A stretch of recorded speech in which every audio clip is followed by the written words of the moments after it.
Ataya Pratibodhitam Bhagavata Narayanena Swayam Vyasena Gratitam Purana Munina Madhye Mahabharatam Advaita Vidya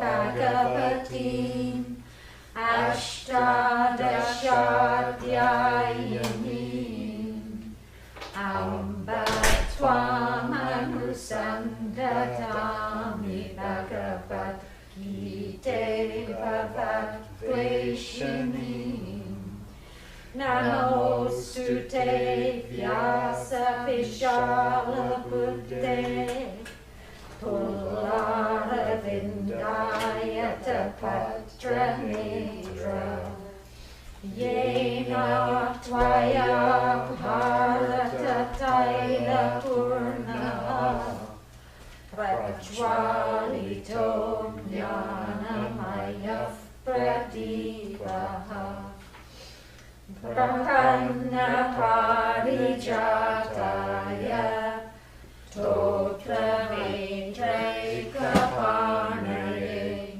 Jnana Mudraya Krishnaya Gitamritaduhe Namaha Sarvopanishado Gavaha Dogdha Gopalanandanaha Parto Vatsasudirbhota Dugdham Gitamritam Mahata Vasudeva Sutam Devam Kamsa Chanuramardhanam Devaki Paramanandam Krishnam Vande Jagadgurum Bhishma Drona Tarta Jayadrata Jala Gandhara Nilotpala Shalya Grahavati Kripena Vahani Karnena Velakula Ashvatthama Vikarna Ghora Makara Duryodhana Vartini Sotirna Kalu Pandavairana Nadi Kaivartakaf Keshavaha Parasharya Vachasarojamamalam Gitarthagandhotkatam Nanakyanakakesharam Harikatha Sambodhana Bodhitam Loke Sajjana Shatpadairaharaha Peviyamanam Muda Bhuyad Bharata Pankajam Kalimala Pradvamsina Shreyase Mukam Karoti Vachalam Pangum Langayate Girim Yat Kripatamaham Vande Paramananda Madhavam Yam Brahma Varunendra Rudra Marutaha Stunvanti Divyaistavaihi Vedai Sangapada Kramopanishadaihi Gayanti Yam Sama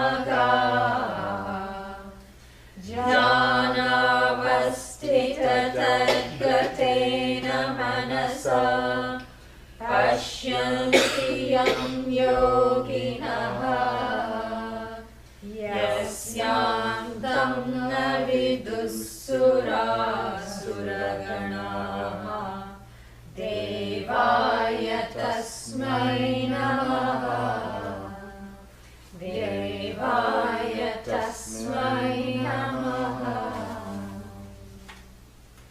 अथ तृतीयोऽध्यायः।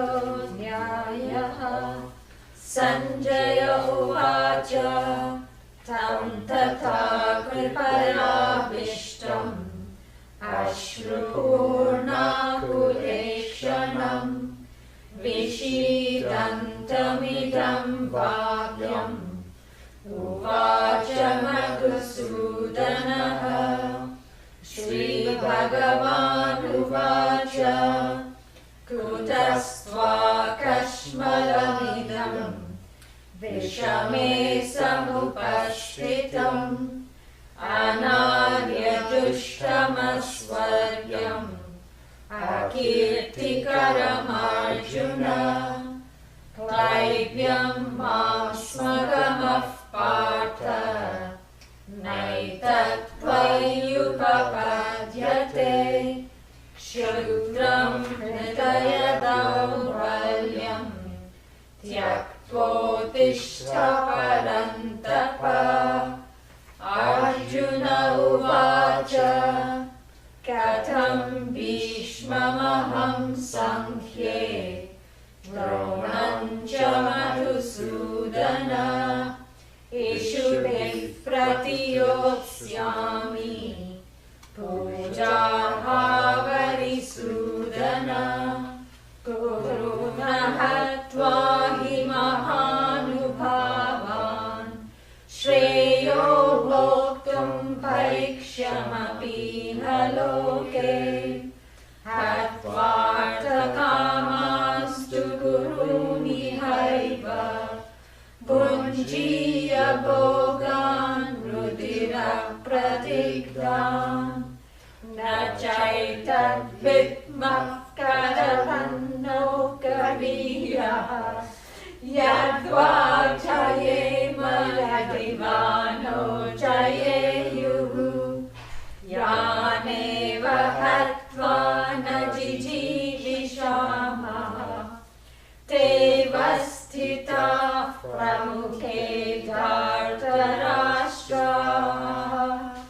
कार्पण्यदोषोपहतः स्वभावः पृच्छामि त्वां धर्मसम्मूढचेताः। यच्छ्रेयस्यां निश्रितं ब्रूहि तन्मे शिष्यस्तेऽहं शाधि मां त्वां प्रपन्नम्। न हि प्रपश्यामि ममापनुद्यात् यच्छोकमुच्छोषणमिन्द्रियाणाम्। अवाप्य भूमावसपत्नमृद्धम् राज्यं सुराणामपि चाधिपत्यम्। सञ्जय उवाच एवमुक्त्वा ऋषिकेशं गुडाकेशः परन्तपः। न योत्स्य इति गोविन्दम् उक्त्वा तूष्णीं बभूवः। तमुवाच ऋषिकेशः प्रहसन्निव भारत। सेनयोरुभयोर्मध्ये विषीदन्तमिदं वचः। श्रीभगवानुवाच अशोच्यानन्वशोचस्त्वं प्रज्ञावादांश्च भाषसे। गतासूनगतासूंश्च नानुशोचन्ति पण्डिताः।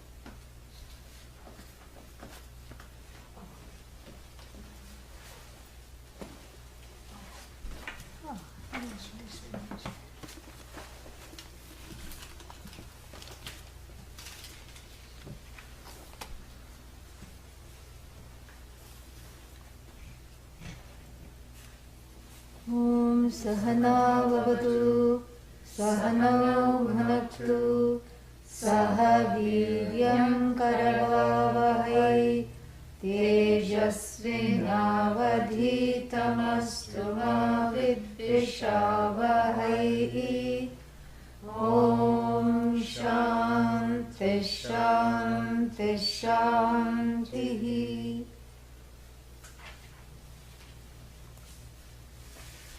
So we were looking at the example.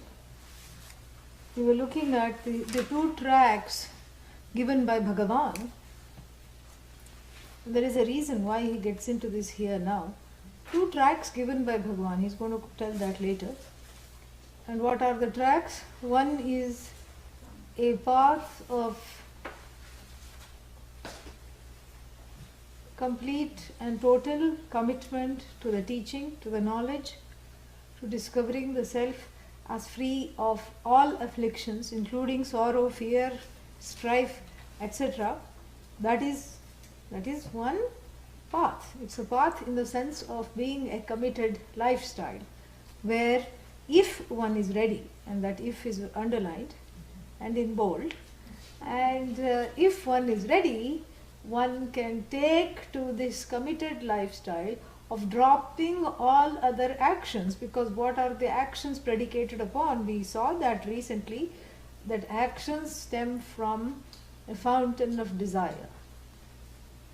And if one is ready to drop the actions, that means one is ready to suspend those desires, or to take all those desires, bundle them up, and then only see the truth of those desires, that the real desire hiding behind this huge bundle of entangled desires is the desire to be free, is the desire to not be plagued by desires.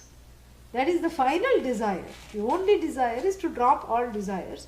If one is ready to see that, if one is able to see that, then the path for that person is called Sankhya. People who practice this path are also called, this committed lifestyle, are also called Sankhya's. But however, if this seems like a drastic thing, too much too soon, if this is too much too soon, there is another option. Don't go so fast. What's the hurry? You're going to hurry up into the next life anyway. So what's the point? There's no point in rushing. Take your time. No, but I have many desires. Follow them, as long as you're not cutting someone else's neck. Follow them dharmically. And then those desires also you are following. At the same time, actually he doesn't say this right away. He says this later. You are following that, yogi. You become a yogi. And then if you want a little more maturity, if you really want this path but you don't know how to qualify, bring the actions in through the back door, and use them, milk them for self-maturity, for the emotional and cognitive maturity. How to use the action to become mature? Well, that is a very easy way to do. Instead of doing exactly as you like, do what you have to do. And start liking each and everything that you have to do. This is very difficult to do. The desire is to just push it on to someone else, It's, certain things are very desirable. Like putting the cardamom powder in the kheer. You take a pinch of saffron and cardamom powder, and in payasam, in this wonderful sweet milky concoction, you waft in along with the fragrance of the cardamom, and then you put it at the end, and they say, oh, who made that? Well, You are looking at the person who made it, you know. You can say like that. And this is difficult because, you know, that is putting cardamom, you know, putting the final icing on the cake after somebody has, you know, slogged and made it. What difficult is it is. Those are all seen as very good things. Whereas certain other actions nobody wants to do. Nobody wants to clean up. Who wants to clean up? What is that? How do you spell it? Why? Why? There is no need, you know. Nobody likes to clean up. And that there, nobody will volunteer. You know, you have to go and lift the person's hand and put it in a kind of what do they do to fractured legs and all?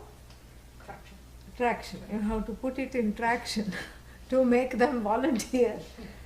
To make them volunteer to do anything which is not, you know, like putting cardamom powder and, you know, putting flowers somewhere, you know, easy breezy things.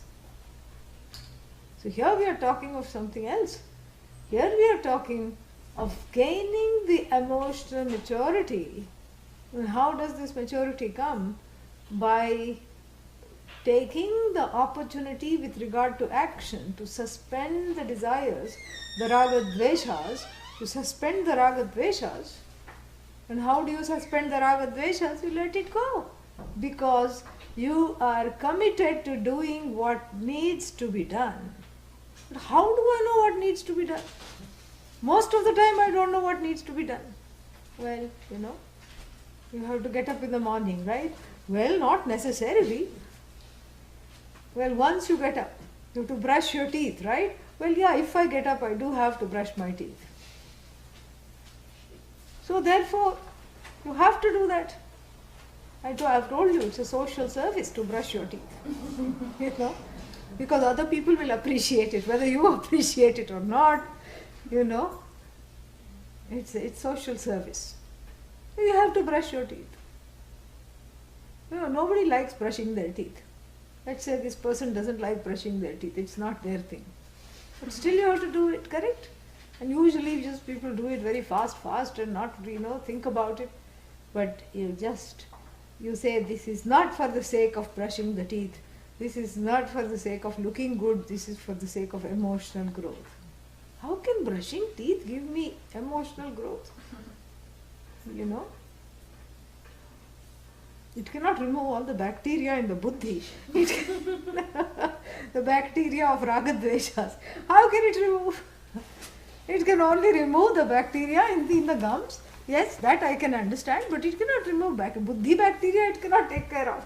So what do you mean I can use this for emotional growth? Because when you are brushing the teeth, you are not doing other things. The ragadveshas are suspended. And then you train the mind to just think that brushing the teeth is a big treat. You train the mind to think that, and you can't wait to get out of bed like a 5-year-old being presented with a first brush. You know, here, oh, they get so excited, oh, tomorrow morning I can wake up and brush my teeth all by myself. This is my brush. This is for me. You become like that. You start looking forward to it. It grows on you. Because the ragadveshas are also growing on you. First they grow, then they groan when you don't fulfill them.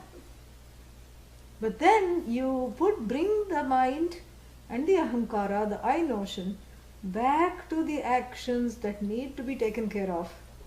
Infuse them by showing them, infuse them with mindfulness. Show them who is the boss. And you always take recourse to Ishvara. Otherwise it's not karma yoga. Ishvararpana buddhya karma kuru. Ishvararpana buddhi. Arpana means dedicating the action itself. You don't say I am the doer. If you say you are the doer, you are undone. Yeah. You are not the doer. Then you cannot say, well, Atma is not the doer, but then who is eating the food? Who is going to class? Who is sleeping? Who is not wanting to get up? You know, who are all these people then if Atma is not the doer? So there is a confusion on the level of reality. And therefore you bring in an interim, station. What is that interim station? Ishvara. Which Ishvara? Nihitam Guhayam. The same Ishvara that is the indweller of this body, mind, sense complex. You cough up that Ishvara and then have this Ishvara embodied as a presence, as an altar of surrender. You create this duality. This is a very interesting way of healing the inner split between the adult and the child by creating a split that is really not there. That is only there because of lack of cognition, lack of understanding, because of self-ignorance. So you create this split and you say, you are the actor. You, the truth of me, is the actor, not me. Like all the Dandi Swamis carry that stick. They put the ego to the stick. The doer is the stick, not I. And they have to carry this stick everywhere. That's why they're not allowed to leave. They're not allowed to cross the ocean. They can cross rivers. But if they cross the ocean with a stick, it becomes a sticky situation. Because the stick never says, I want to go to America. Yeah. So they hold the stick all the time to remind themselves that they are not the doer. So like this, the Ishvara becomes an altar which takes my karma in the form of worship. Everything that is properly done, mindfully done, nicely done, regardless of likes and dislikes, especially when I don't want to do it, is seen as a flower at the altar. This is how the person gains maturity, preparation, which is itself a siddhi, success. Swakarmana tam abhyarchya siddhim vindati manavaha.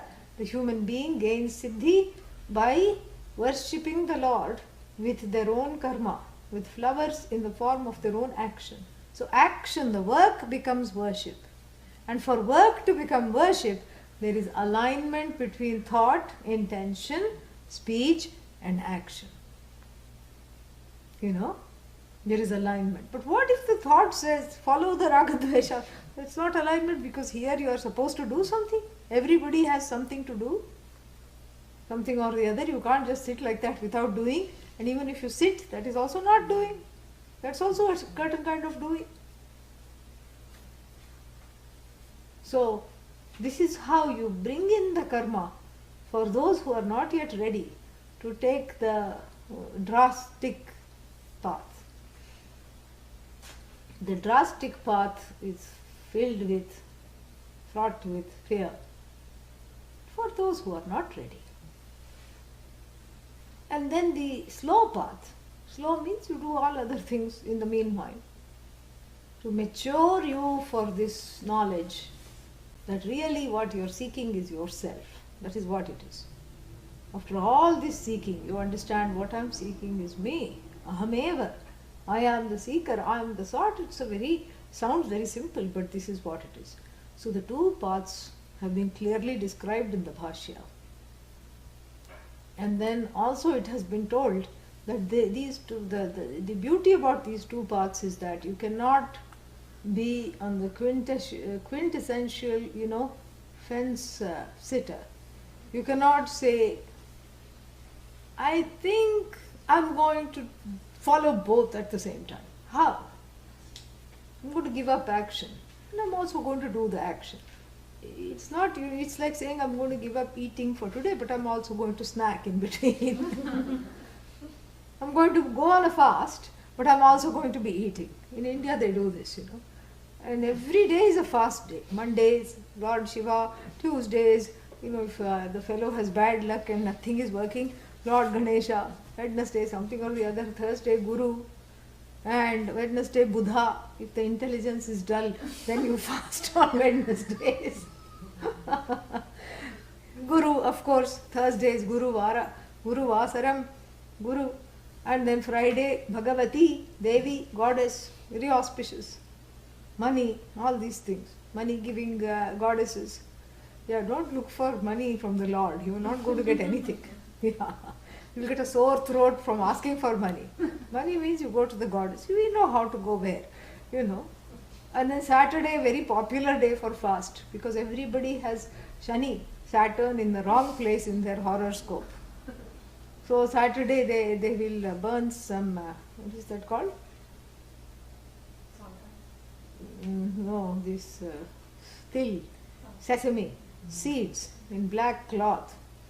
You dip it in sesame oil and tie it with a little thing. You make a small little thing and burn it somewhere safe, away from dry grasses. And every Saturday you burn. And they say, 10 Saturdays, 11 Saturdays, usually 11, yeah. They say like that. When the Shani Prakopa is there, when Shani is angry with you, you do that, you know. He is not angry with you very often, once in 30 years. You can handle that, not a big deal. Even in Western astrology, once in 30 years, they say Saturn has returned. Yeah, why he has to return, nobody knows. But he does anyway. And then, Sunday, for Surya, of course, Sun, S-U-N. And so you see, there are so many fasts. And if they really took all these fasts seriously, you know, the food bills would come down drastically because nobody is really eating. So they say, well, we should not have annam, we should not have food. Then somebody else makes a food. But we can have bhinnam, you know. Bhinnam means you pound up the rice. You don't eat the rice just like normally you eat the rice in the afternoon, like a mound of it, with a liter of sambar. You know. You pound the rice and call it avalakki, aval, you know. You call it puffed rice, pounded rice, beaten rice. Take out the anger on the rice and beat it up. And then it is just, you know, it becomes very fluffy, like old people's food. You know, if you don't have teeth, it's a very good thing to eat. Then you soak it in, you can get it in the Indian store here. And poha, it's called poha, poha, old people's food. So you soak it in the, you soak it in the thing, in the water, and then you don't even have to cook it. You make a tadka, you make some little oil and mustard seeds and la la la, and then you put the whole thing and put salt and lemon. It is delicious. So then you say, then how are you fasting? You made a mound of poha over here. And then it gets fancier. You put vegetables, you can put onions, you can put vegetables, you can put all kinds of things. You can put carrots, you can put peas, you can get really fancy and put some other spices, masalas, powder, everything. Then you ask the person, how is this a fast? No, this is not anna, this is beaten up anna. So it's okay. Yeah. So they will not eat wheat, you know. They will eat chapatis. Why? Because it's pounded wheat.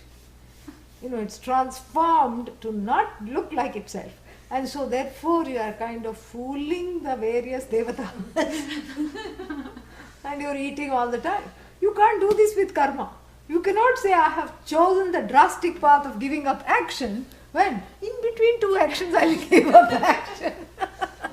Yeah, in between two actions, in between going to the movie and the mall, I am giving up action. How much time is there? 5 minutes, you know. After buying the ticket, there is 5 minutes. So I am a akarta. Then I am, you know, then I am, even in the movie I am akarta. Why? I am bhokta. So this cannot work. You may get away with the upavasa, Indian style upavasa, where you eat everything and pretend not to eat. But you cannot get away with this here. Adi Shankara says the two are parallel lines, parallel committed lifestyle. And what is so special about parallel lines? What did you learn in school about parallel lines? Exactly. See, in every school, in every country, that is one thing you are taught in 3rd or 4th grade and it sticks with you. You may not remember your name, but you will know what parallel line means. They will never meet.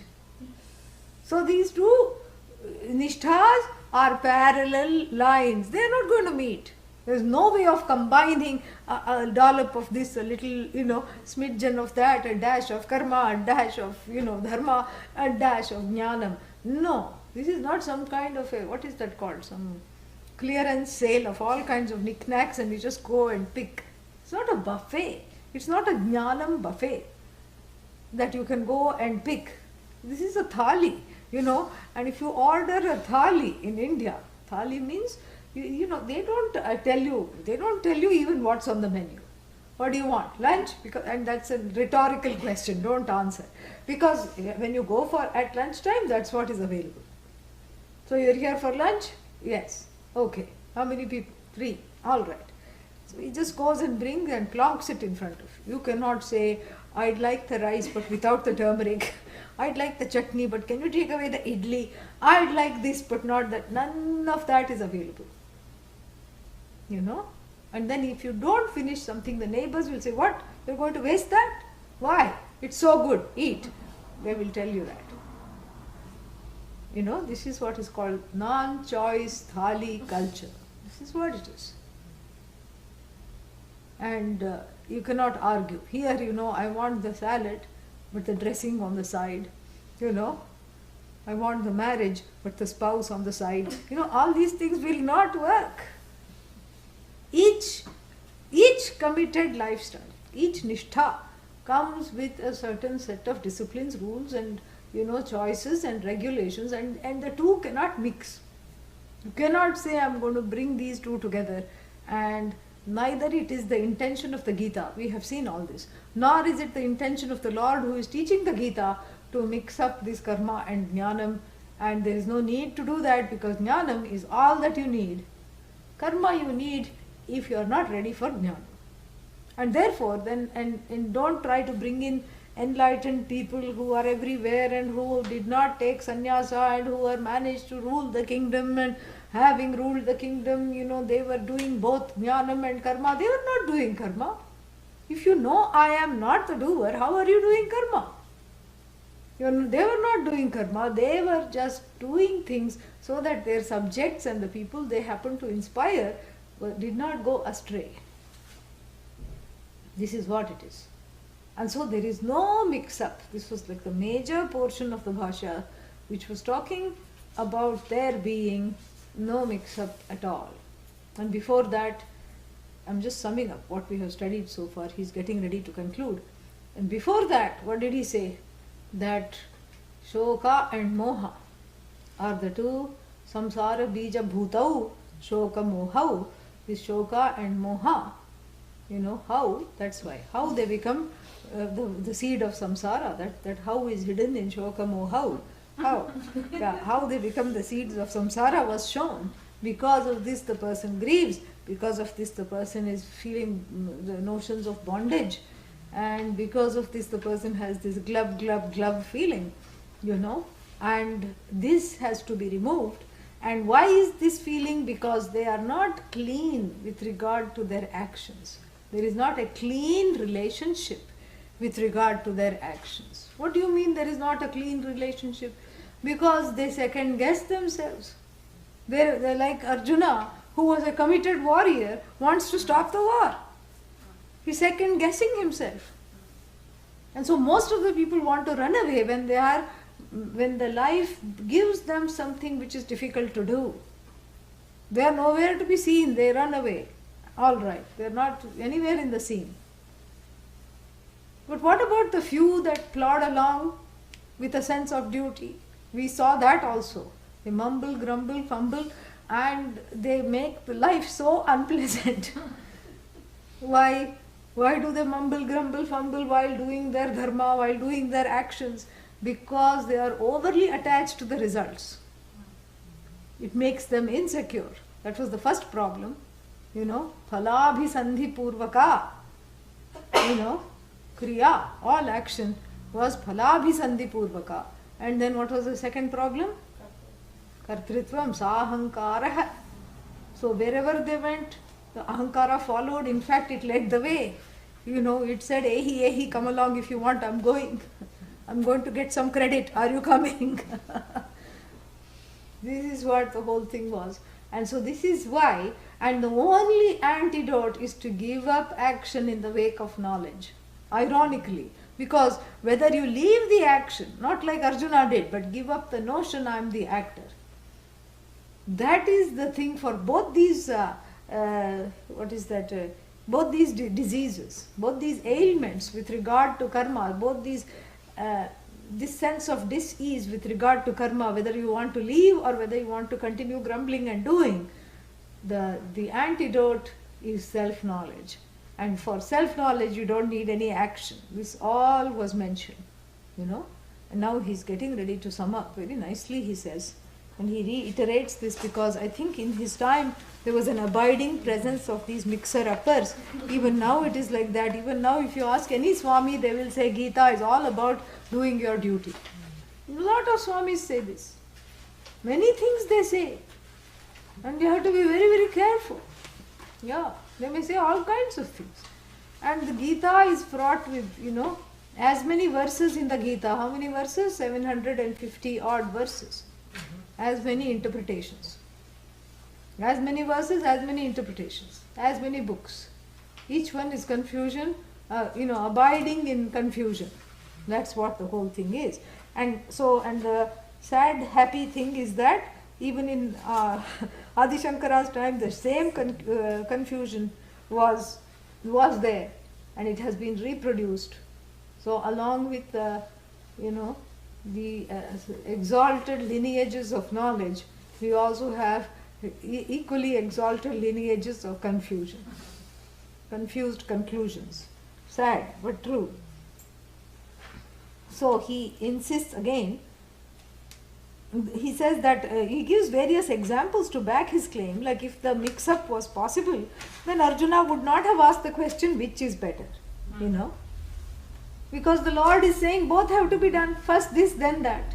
Like even the Vaidya, you go to an Ayurvedic doctor, Adi Shankara says, and then you say I have Pitta. Pitta means like a lot of heat in the body, what should I do?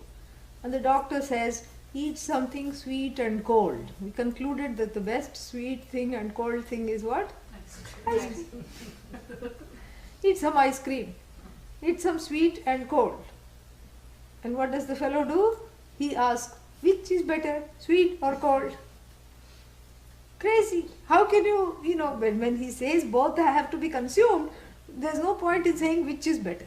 But because Arjuna asks which is better, that means the Lord did not say do both, karma and jnana. This is a negative example. So we just saw that example.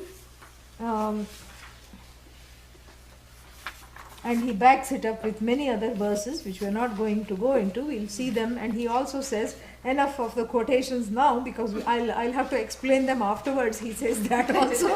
Poor thing. So then he says, Ishan matrena api shrautena smartena karmana va atma jnanasya samuchchayah na kenachit darshetum shakyah. Nobody can show that these parallel lines can meet. Not even the greatest, orator or scholar can show this. And then he makes the point. Then I think after this I told you that this one comes. We saw that also. And then he says the best way, he brings in back the karma. He says karma is not a waste. And we are not sitting on this high hobby horse of Vedanta, on this elitist hobby horse of knowledge. Oh, you are karma yogis. We are into knowledge. We don't clean up because we are into knowledge. We don't cook because we are into knowledge. We don't sweep. We don't mop. What's that? We don't do that because we are into knowledge. People do this. And he says that this kind of demeanor is just ignorance. In ashrams you see this, Vedanta ashram. And this is why All India movement of Seva is so important. Nobody should think, oh, I am a Swami. I know Vedanta. Meaning what? I teach highfalutin things. And sometimes people don't teach the Gita. They say, oh, this is just lowly masses. This is for the lowly masses. I start straight away with Brahma Sutra. Who will listen to you? You may start, but who is there to listen? No, I will teach Brahma Sutra. I'm not going to touch anything lower than Brahma Sutra. I'm all into knowledge. Who needs all this action? We don't need action. I am a Jnana yogi. Head goes like this, And so he says, don't dismiss karma. Especially before its time. Its time is before it has yielded the fruit of emotional maturity. Even if you're a Vedantin, keep engaged in action, just as the Lord advises. Use the actions to overcome the ragadveshas with regard to what you have to do. Do what you have to do. Learn to do it cheerfully. And then what? And then use it for self-growth. This is what it is. When he talks about that, we saw a little bit. And the Purva Pakshi says, Katham, how to use it for self-growth. Yeah. And he says that this is Sattva Shuddhaye Yoginaha Karma Kurvanti Etam Eva Arthaham Vakshati Bhagavan. Bhagavan Eva is going to tell you this later. Swakarmana tam abhyarcha siddhim vindati manavaha iti. And then he concludes that he says Prakaranashaha Vibhajya Tatra Tatra Darshayishyamaha. He says enough now. Wherever it occurs later we will show. Yeah. So this is the, why does he go into this big thing about knowledge and karma? Because he doesn't want to do it later on. He wants to do it right now and show this for several reasons, because he says that the teaching is given from the standpoint not of the one who is a karma yogi. The teaching is first given from the standpoint of Jnana Nishtha, from the standpoint of Sankhya. He wants us to recognize that. And if we don't recognize that, this verse will not make sense. Which verse? Don't forget the verse we are on. 11. What does it say? Ashocyanan vasochastvam prajñavadamscha bhashase gatasunagatasumscha nanashochanti panditaha. Somebody is sobbing and crying. And you go and tell them what? What do you tell them? Huh? No, Krishna doesn't say, why are you crying? What does he say? No, you can cry for no good reason. Yeah, you're crying for no reason. And then what? You talk like a pandit, but you are really ignorant. And you don't even know that things that come and go do not need to be grieved on. Idiot, mudha. This is what it's in parenthesis. Unsaid. You see, there is a certain, it jars on the senses. If he hadn't given these 7 pages of background, it would be very jarring on the senses. Nobody wants that to be consoled by Krishna. And even if you had a spiritually romantic fantasy, Krishna will come and console me, like he consoled Draupadi. Draupadi, when she was being disrobed forcibly by those idiots, by one idiot actually, Dushasana. And she says, Krishna, where are you? Here I am. I was so egotistic and thinking that I have five husbands. Not a single one to protect me. At least you help. Because she had kind of made him a brother. You help. Protect me. At that time he could have said, Ashocya, Ashochastva. What are clothes? What is this body? You need to know the Atma. Body is just dust to dust, ashes to ashes. And say thank you and give a rose to Dushasana because he has brought you to this state of desperation, and the desperation comes only before the knowledge is given. So therefore, thou should not grieve, and you should not even ask for saris. You should just straight away renounce, because in the renunciation also you remove all the clothes anyway. So straight away renounce, and then you take up to this path of knowledge. Why did he not tell her? She had not asked for that. She had not asked. What did she say? She said, save me. And in the morning we saw this knowledge is not forced upon the throats of people.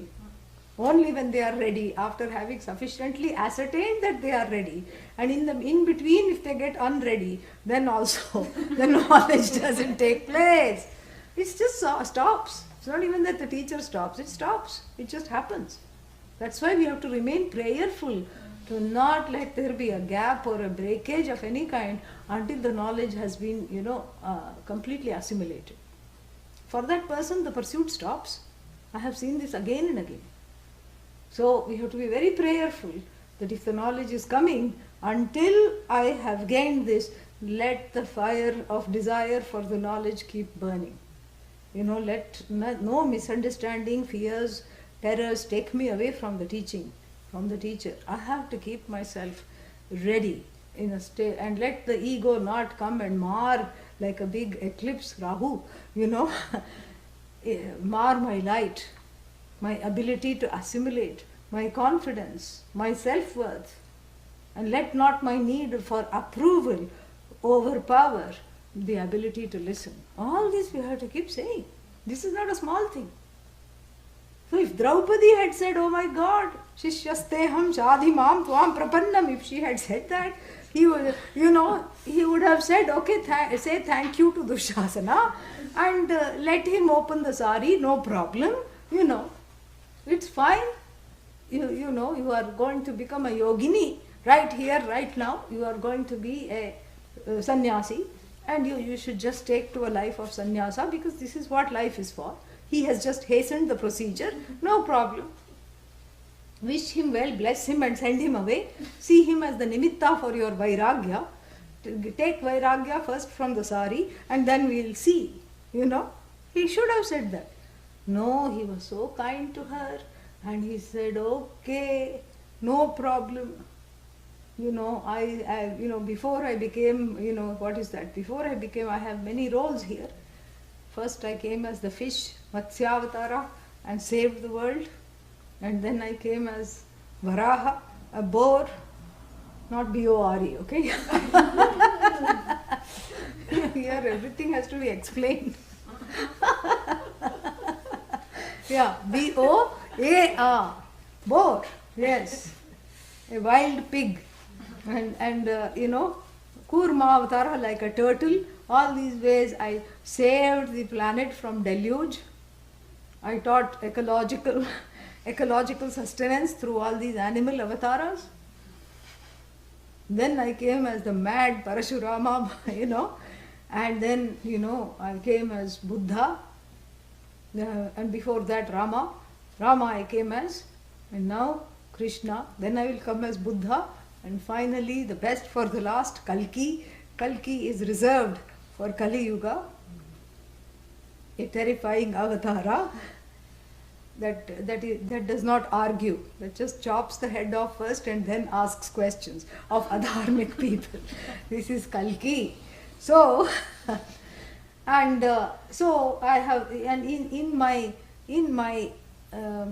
repertoire of taking many avatars and coming to the earth in the form of all these beings, I also had a short stint as a sari seller, and I have the wholesale lot of saris that I'm going to dispatch by divine couriers, celestial couriers. Yakshas and Gandharvas are going to bring it to you. Don't worry. That's what he tells her. He doesn't tell her, shut up, study. Stop crying first. Klaibhyam maspagamaha. He doesn't say all that. First here he doesn't, and he just doesn't do that. This is totally unpsychological. It is not psychologically comforting. If Bhagavan Krishna was a therapist, he would not get paid for this session. Nobody gets paid to say, you're an idiot because you're crying. What's wrong with you? Get up. Stop crying. You can't tell people, if somebody is angry, you cannot tell them don't be angry. Is that going to help? They're going to even get more angry at you now. First their anger was on some other thing. Now they are going to definitely get angry at you. Then similarly you cannot tell a crying person, don't cry. What good is it going to achieve? Do they want to cry? No. But they are helpless in the midst of this sorrow. They are drowning in sorrow. And then you tell them, shut up, get up. Stop crying. Now, this is only, applicable because this is only Lord Krishna gets away with it, and that's why Adi Shankara gives such a big introduction. He gets away with it because he is dealing at the level of the Paramarthika reality. He is dealing at the level of that reality, which is where the self alone is. Nothing other than the self is. And so, how can the self get afflicted? For affliction to happen to something, there should be minimum two things, right? There should be afflicted and afflicted. When there is only one thing, where is the source of affliction? Where is the cause of affliction? This is very interesting. So there are only two things, Atma and Anatma. What is the cause for sorrow? Okay, Anatma is what? Jagat. Jagat is what? Some random things. Road, Jagat. Tree, Jagat. Moon, sun, Jagat. Mountain, Jagat. Plant, Jagat. Bush, Jagat. Dandelion, weed, Jagat. Are you going to sit and cry when anything happens to all of them? The moon wanes, do you cry? No. Well, sometimes, yeah, that is, we are not addressing such people.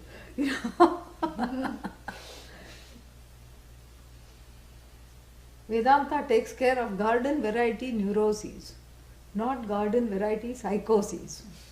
Yeah. So do you cry each time something happens to something in the Jagat? Dinosaurs died. Oh, so sad. I just found out. Oh no. In school, when you first studied dinosaurs were extinct, whole lot of them went. Oh. Nobody cries. So if Anatma is what makes you unhappy, then Anatma means the Jagat should always be a source of sorrow. Then why are you addicted it to make you happy then? Is the Jagat constantly a source of sorrow? No. Sometimes it's a source of sorrow. All right, but what about the rest of the time? If it's always a source of sorrow, everybody would become sannyasis immediately. They would give up everything. But they don't. They hanker after the Jagat. They keep all they just want to keep the things in the Jagat going and going and going longer than energizer battery. They want to keep everything going. They want to keep everything, the homeostasis, everything has to be status quo. I have to keep going. Any disruption is not tolerated. Even a dysfunctional marriage, people keep it going and going. There is some hope. It will give some, it will give some happiness. It will keep going. If the Jagat, if Anatma is the source of sorrow, then you will not have because the nature of the person is to court happiness and avoid sorrow. Then you will not be courting the Jagat. But looking at the person's love for Anatma objects, that clearly shows that Anatma is not a source of sorrow. What does that leave? Dvauhi padartha, only two things, Atma, Anatmana. So if Anatma is not the source of sorrow, does everybody agree on that? Say yes, come on. Yes. All right. So,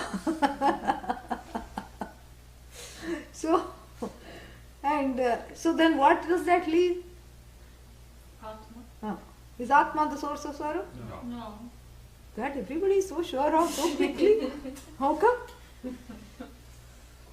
How do you say Atma is not the source of sorrow?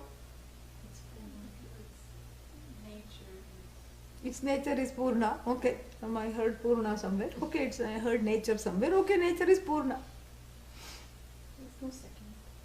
Yeah, there's no second. And why are you crying? That is what Arjuna is asked. This is exactly what it is. So Atma is not the source of sorrow. I'll tell you why. Because Atma cannot be the source of sorrow. Because if Atma, this is a very persuasive argument. You can win friends and influence people with this. I'm going to teach you some very, very nice trick here. Atma cannot be the source of sorrow. You know why? Because if Atma is the source of sorrow, then you will be sad all the time. Are you sad all the time? No. Are you sad now? No. Thank God. So, because if you are, just read this verse again. Ashocyan and Ashocastam.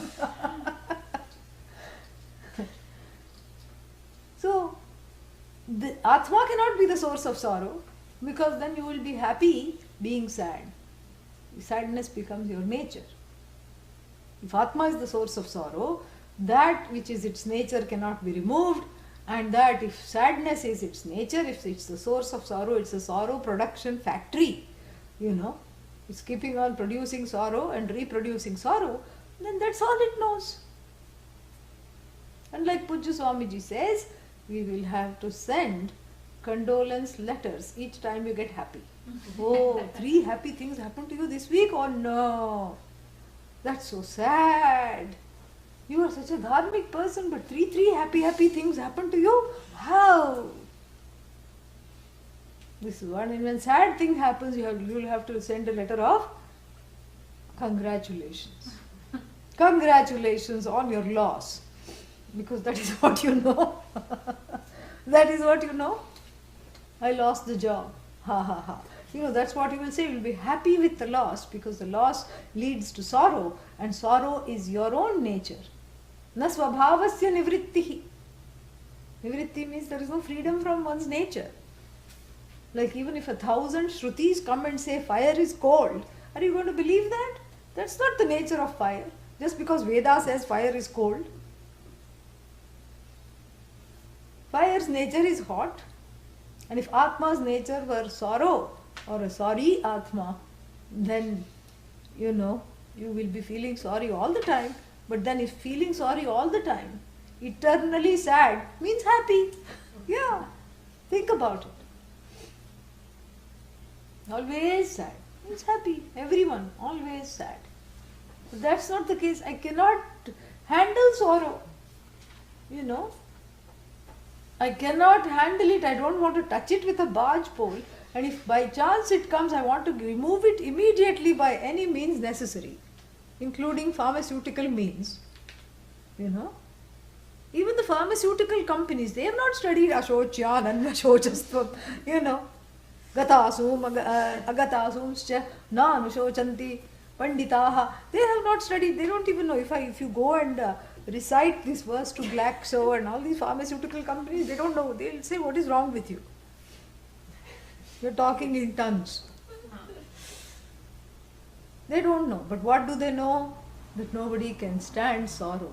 That's why all these antidepressants. And the herbalists are no better.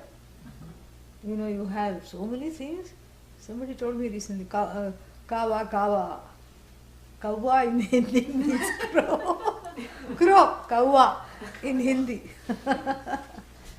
Kawa. Kawa, some kind of for agitation.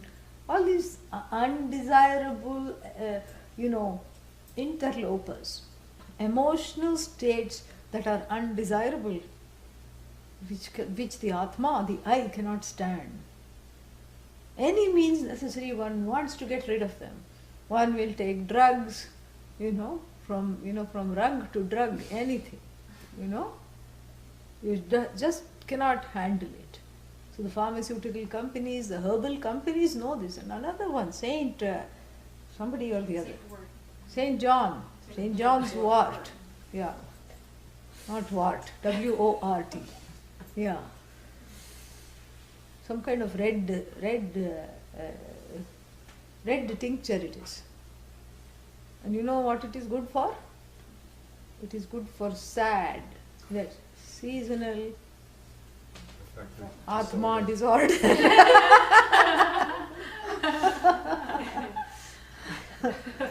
Seasonal affective disorder.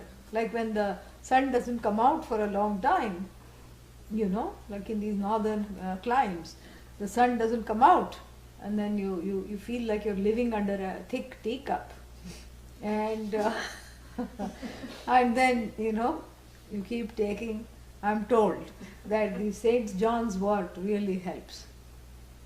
So like this, why will they bother marketing it? They have harvested this poor John out of existence.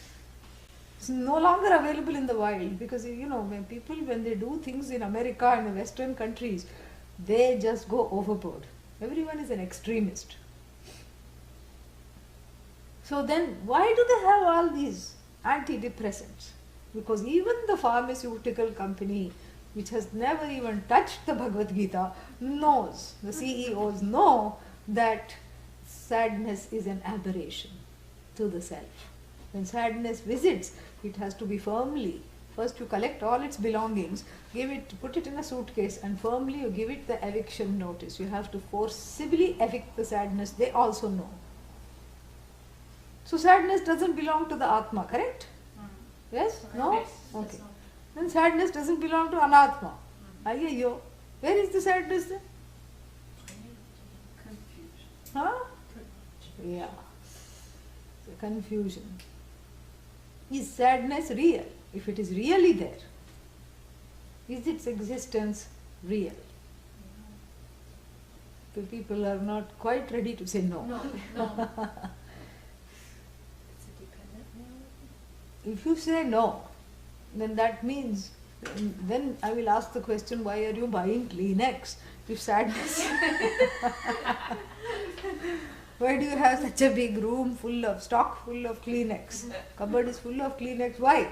If sadness is not real, why are you going and buying Kleenex? And St. John what? Well, okay, it is real. If it is real, also I'll ask the same question. Why are you buying St. John's what? Because that which is real cannot be removed. If sadness is real, it cannot be removed. Okay, it's unreal. If it's unreal, then we need not remove it. It's like saying out, spot of blood. Who was saying? Lady Macbeth. Lady Macbeth syndrome. Only she could see the hands were stained with blood. Nobody else saw. Why? Because where was the blood-riddled consciousness? That was, the consciousness was, full of blood. Not consciousness, conscience. Her conscience was bathed in blood of the brother-in-law whose murder she engineered so that her own husband can become the king. So, whole night instead of sleeping, the mad lady is going in the hallways of the passage. All the servants are wondering what's happened to her.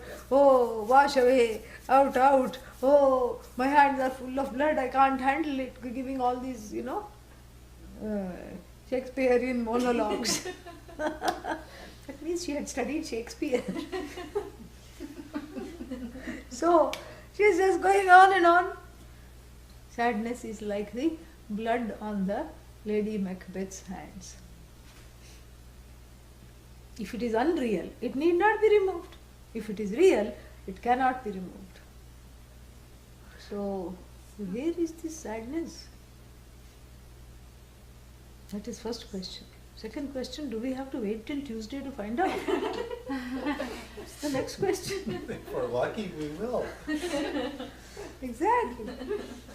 Om Purnamadah Purnamidam Purnat Purnamudachyate Purnasya Purnamadaya Purnamevavashishyate Om Shanti Shanti Shanti Hari Om Shri Gurubhyo Namaha Hari Om. Wow, nice.